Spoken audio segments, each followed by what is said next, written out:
ഞാൻ നാളെ വെള്ളയപ്പം ഉണ്ടാക്കാൻ വേണ്ടിയിട്ട് ഒരു 4 ഗ്ലാസ് പച്ചരി വെള്ളത്തിലിട്ട് രാവിലെ വെച്ചായിരുന്നു.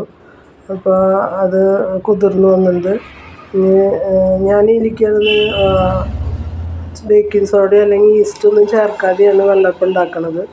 അപ്പോൾ പിന്നെ ചേർക്കണത് നാളികേരം വെള്ളം. അതിൽ ഞാനൊരു സ്പൂണ് പഞ്ചസാര ഇട്ടിട്ട് 24 മണിക്കൂർ പുറത്ത് വെച്ചതാണ്.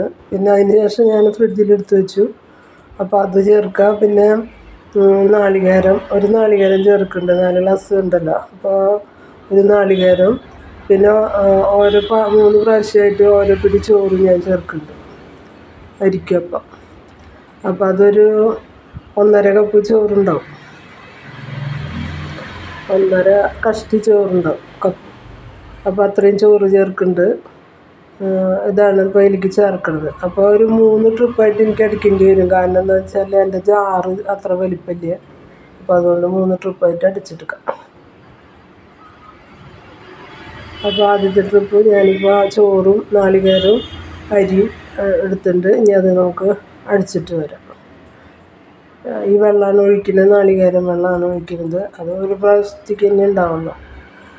അപ്പോൾ അതൊഴിച്ച് കഴിഞ്ഞാൽ ബാക്കി നമുക്ക് സാധാ വെള്ളം ഒഴിച്ചടിച്ചെടുക്കാം. അപ്പോൾ അടിച്ച് കൊണ്ടുവന്നത് വളരെ നൈസായിട്ട് അടിച്ചിട്ടുണ്ട്. നന്നായി നൈസായിട്ട് അടിക്കുകയും വേണം. കാരണം എന്താണെന്ന് വെച്ചിട്ടുണ്ടെങ്കിൽ അപ്പത്തിന് എന്നാലും നല്ല സോഫ്റ്റായിട്ട് അപ്പം വരുള്ളൂ. അടിച്ച് കൊണ്ടുവന്ന ആദ്യത്തെ ട്രിപ്പ്. രണ്ടാമത്തെ ട്രിപ്പ് ഞാൻ അതേപോലെ ഇട്ടു. നാളികേരം, ചോറ്, അരി, അതിൻ്റെ കൂടി ഇട്ടത് ഒരു 2 ടീസ്പൂൺ പഞ്ചസാരയും ഉപ്പും ചേർത്തിട്ടുണ്ട്. അതും കൂടി ചേർത്തിട്ട് നമുക്ക് അടിച്ചെടുത്ത് വരാം. അങ്ങനെ അടിച്ചെടുത്ത് കൊണ്ടുവന്നത് രണ്ടാമത്തെ ട്രിപ്പ് ഞാനെടുത്തു. നല്ല നൈസായിട്ട് അടിച്ചെടുക്കണം. അങ്ങനെ അടിച്ച് ഒഴിച്ചിട്ടുണ്ട്. ഇനി മൂന്നാമത്തെ ട്രിപ്പും നമുക്ക് അടിച്ചെടുക്കാം അതേപോലെ തന്നെ.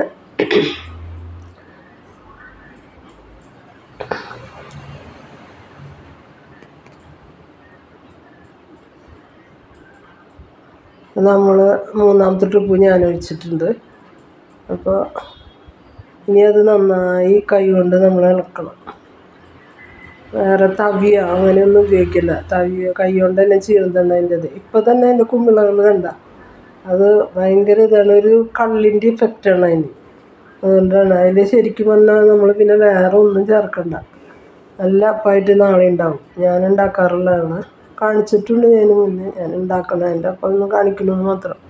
ആർക്കെങ്കിലും വേറെ അതുകൊണ്ടൊരു പാത്രമാണ് ഞാൻ എടുത്ത് വെച്ചത്, നാളികേരം വെള്ളം. ഇപ്പോൾ കുഞ്ഞു മക്കളൊക്കെ ഉള്ളിടത്ത് ഈ ഈസ്റ്റോ സോഡ, ബേക്കിംഗ് സോഡ ഒന്നും ചേർക്കേണ്ട കാര്യമില്ല. ഇത് ഇപ്പം തന്നെ വേണ്ട, അത് നല്ല അപ്പമായിട്ട് വരും. അപ്പോൾ നമുക്ക് നന്നായി തന്നെ ഇളക്കണം. നന്നായി ഇളക്കി യോജിപ്പിച്ച്, ഇതാണ് ഇതിൻ്റെ പാകം.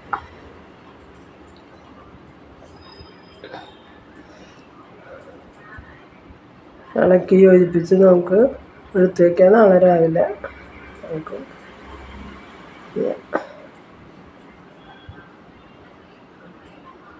ഇളക്കി നന്നായി കൊടുക്കണം. കേട്ടോ, ഇതാണ് അതിൻ്റെ പാകം. ഇനി നാളെ കട്ടി കൂടുതൽ തോന്നുകയാണെങ്കിൽ കുറച്ച് വെള്ളം നമുക്ക് വേണമെങ്കിൽ നാളെ ചേർക്കാം. അപ്പോൾ ഇന്നിപ്പോൾ ഞങ്ങൾ ഇന്നലെ ആക്കി വെച്ചതാണ്. അപ്പോൾ അത് നന്നായി പൊന്തി വന്നിട്ടുണ്ട്.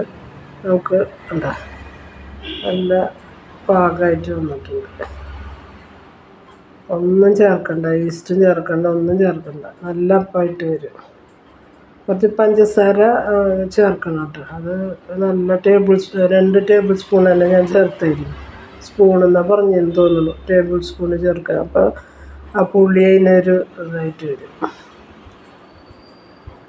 ഇത് നമുക്ക് ഒഴിക്കാം അതിലേക്ക്.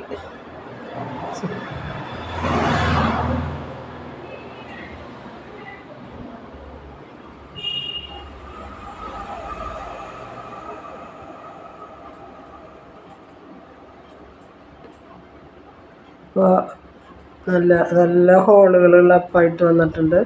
നമുക്ക് മൂടി വെച്ച് വേവിക്കാം. 1 മിനിറ്റ് മതി. നല്ല രസമായിട്ടുള്ള അപ്പം ഉണ്ടാകും.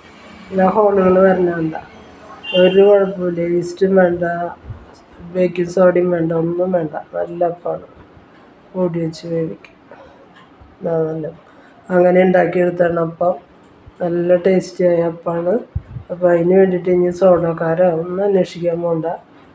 നമ്മൾ നാളികേരം വെള്ളം നമ്മൾ എന്തായാലും കറിയിലേക്ക് നാളികേരം എടുക്കുമല്ലോ. അപ്പോൾ അതിൻ്റെ വെള്ളത്തിൽ കുറച്ച് പഞ്ചസാര ഇട്ടിട്ട് ഒരു 24 മണിക്കൂർ പുറത്ത് വെച്ചിട്ട് പിന്നെ ഫ്രിഡ്ജിലെടുത്ത് വയ്ക്കാം. പിന്നെ പുറത്ത് വയ്ക്കണ്ട, അപ്പോൾ വല്ലാണ്ട് പുളി കയറിയിട്ട് പിന്നെ ടേസ്റ്റ് ഉണ്ടാവില്ല. ഒരു 24 മണിക്കൂർ വെച്ചാൽ